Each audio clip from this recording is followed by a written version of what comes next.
तर विधान परिषदेच्या या निवडणुकीमध्ये महायुतीनं अपेक्षित असं यश मिळवलं। महायुतीचे 9 उमेदवार निवडून आले, पण या निवडणुकीमध्ये मवियाची मतं पुन्हा एकदा फुटली। एकनाथ शिंदे आणि अजित पवारांना सोबत घेऊन देवेंद्र फडणवीस यांनी पुन्हा एकदा महाविकास आघाडीचा करेक्ट कार्यक्रम केलाय। पाहूया या स्पेशल रिपोर्टमध्ये। जून 2022 मध्ये झालेल्या विधान परिषदेच्या निवडणुकीत महाविकास आघाडीची मतं फोडून देवेंद्र फडणवीसांनी महाविकास आघाडीचा पहिल्यांदा करेक्ट कार्यक्रम केला होता।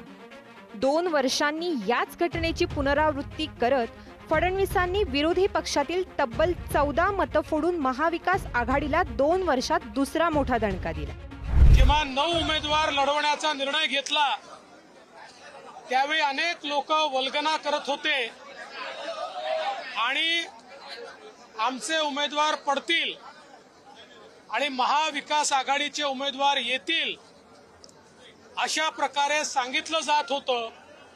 परंतु आज आपल्याला पाहायला मिळत आहे की आम्हाला आमची मतं तर मिळालीच, पण महाविकास आघाडीची मतं देखील आमच्याकडे आलेली आहेत।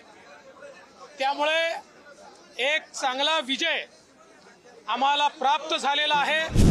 मवियातील शरद पवारांच्या राष्ट्रवादीने या निवडणुकीत आपला उमेदवार न उतरता शेतकरी कामगार पक्षाच्या जयंत पाटलांना उमेदवारी दिली, तर उद्धव ठाकरेंनी देखील आपल्या विश्वासू शिलेदाराला रिंगणात उतरवत जागेवर दावा केला। त्यामुळे निवडणूक झाली आणि 2 वर्षांपूर्वी सत्ताधाऱ्यांची मतं फोडून मिळविलेल्या विजयाची पुनरावृत्ती भाजपने केली। मवियाची एकूण मतं 73, पहिल्या पसंतीची मतं 59, एकूण मतं फुटली 14, महायुतीची मतं 198 अधिक मवियाची मतं 3, एकूण मतं 201, मिळालेल्या पहिल्या पसंतीची मते 214। यावेळेस तो ट्रॅप आम्ही लावला। त्या ट्रॅप मध्ये ही बदमाश लोक सापडलेली आहे।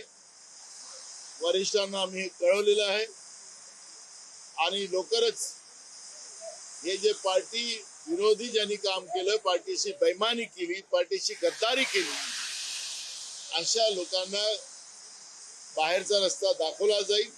आताच हायकमांडला हा सगळा रिपोर्ट आम्ही सादर केला। फडणवीसांनी या निवडणुकीत एका दगडात अनेक पक्षी मारले। विरोधकांची मोठ्या प्रमाणात मतं फोडून त्यांनी राजकारणात आपणच किंग असल्याचं दाखवून दिलं। दुसरीकडे त्यांच्या या खेळीने विरोधी आघाडीतही बिघाडी सुरू झाली। महाविकास आघाडीने निर्णय घ्यायचे की छोट्या पक्षांना आपल्यासोबत ठेवायचं की नाही, आणि सगळ्या छोट्या पक्षांना, या छोट्या पक्षांची एक स्वतःची ताकद आहे। आम्ही सगळ्यांनी मिळून महाविकास आघाडीला, माननीय उद्धवजी ठाकरेंना, या सगळ्यांना आम्ही मोठं बळ दिलं होतं।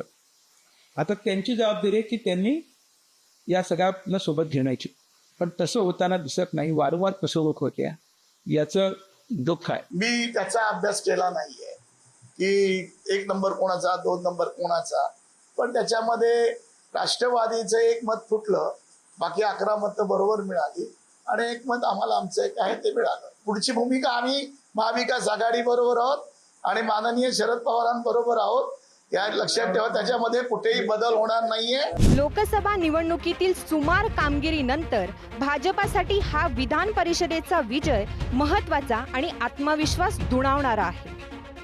मुख्यमंत्री शिंदे, उपमुख्यमंत्री फडणवीस आणि उपमुख्यमंत्री अजित पवार यांनी आमदारांवरची आपली ताकद या निवडणुकीत दाखवून दिली। विधानसभा निवडणुकीला सामोरं जाताना फडणवीस यांची चाणक्य नीती या निवडणुकीच्या डावपेचांमध्ये दिसली। त्यामुळे विधानसभा निवडणुकीत कोण नेतृत्व करणार या प्रश्नाचं उत्तर फडणवीस यांनी असं दिलं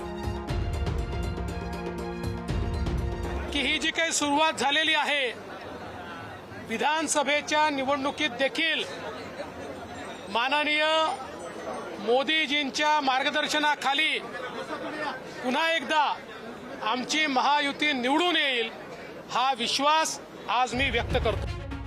मुख्यमंत्री एकनाथ शिंदे आणि उपमुख्यमंत्री अजित पवारांच्या भक्कम साथीने महाविकास आघाडीला सुरुंग लावण्यात देवेंद्र फडणवीस यशस्वी झाले आहेत। लोकसभा निवडणुकीतील विजयानंतर विरोधकांच्या वाढलेल्या आत्मविश्वासालाही त्यांनी लगाम घातलाय। विधान परिषदेतील यशामुळे फडणवीस पुन्हा एकदा महायुतीच्या विजयाचे शिल्पकार असल्याचं स्पष्ट झालंय। ओम देशमुख, पुढारी न्यूज, मुंबई। Thank you.